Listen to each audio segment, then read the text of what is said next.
Android Gooligan hackers just scored the biggest ever theft of Google accounts. More than 1 million Android phones are infected with Gooligan, a strain of malware Google is fighting in earnest. Cybercriminals used the spyware to steal 1.3 million Google accounts in the last 4 months, researchers warned. AP Photo/Pulsa Kuma. A new variant of Android malware is responsible for what's believed to be the biggest single theft of Google accounts on record.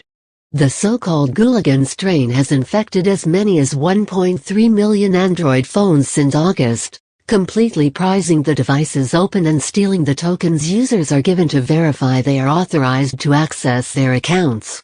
Its main aim, though, is not to pilfer all that juicy data in Gmail or Docs, but to force users into downloading apps as part of a huge advertising fraud scheme, making as much as $320,000 a month.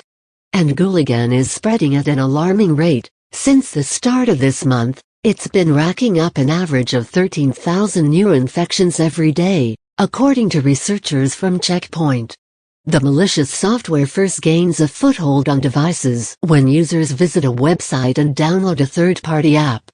Michael Sholoff, head of mobile and cloud security Check Point, said that might be a porn site, or a third-party app store, where visitors are encouraged to download software to get access to content. But once downloaded, Gooligan determines which Android phone it's infected and launches the appropriate exploits to root the device, that is, take complete control over it. To do that, the attackers have used long-known vulnerabilities, such as root and tailroot, on devices running Android 4 through 5, including Jelly Bean, KitKat and Lollipop.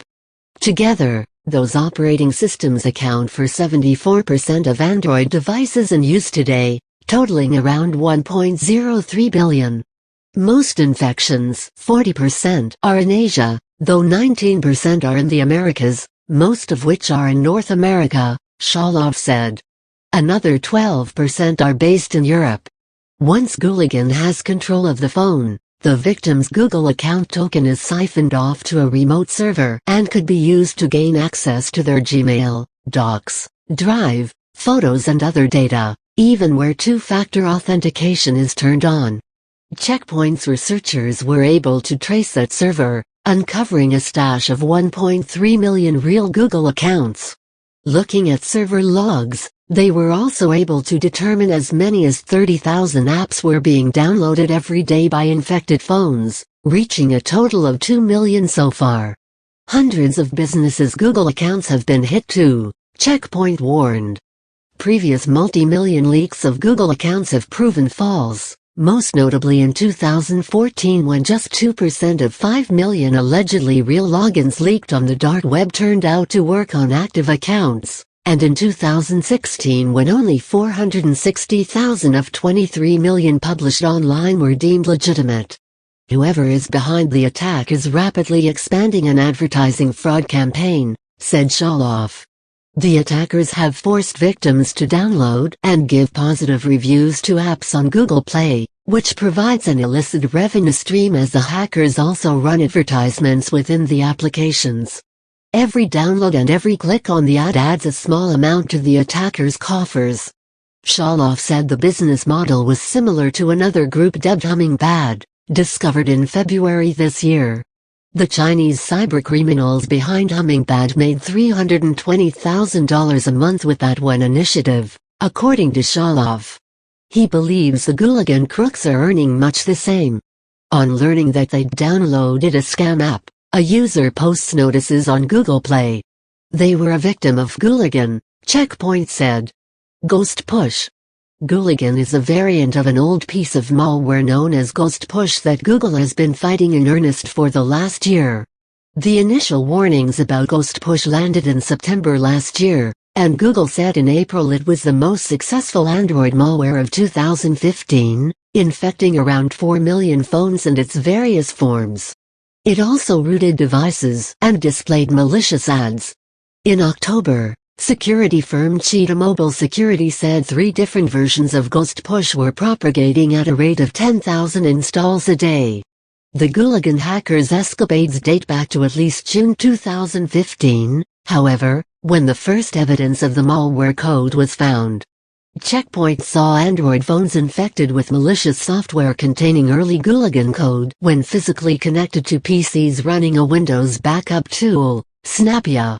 Whilst the attackers used multiple exploits and forced downloads on users' devices in last year's attacks, they hadn't pilfered Google account logins.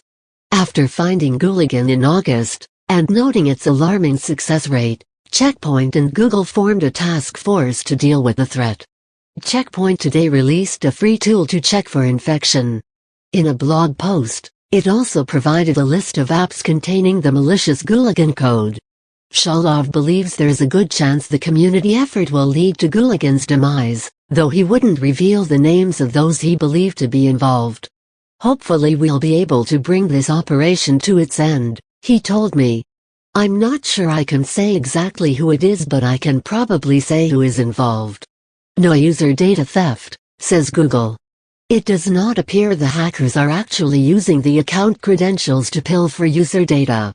Google's Android security chief, Adrian Ludwig, posted a blog about Gooligan today, saying the company had not seen any evidence of other fraudulent activity on the stolen accounts, outside of the promotion of apps. The motivation behind Ghost Push is to promote apps, not steal information, and that held true for this variant, said Ludwig. QLL-affected users have been notified and had their account login tokens reset. They've also been provided with clear guidelines on how to log in securely, Ludwig added. Apps associated with Ghost Push activity have been removed from Google Play too. As Shalov indicated, it appears a coordinated effort to take down the Ghost Push operation is well underway.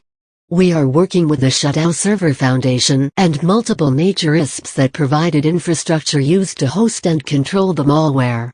Taking down this infrastructure has disrupted the existing malware, and will slow the future efforts, Ludwig wrote. He noted that Android versions from 6.0 onwards are unaffected by Ghost Push and Gooligan exploits. The hundreds of millions who continue to run older editions still have cause for concern, however.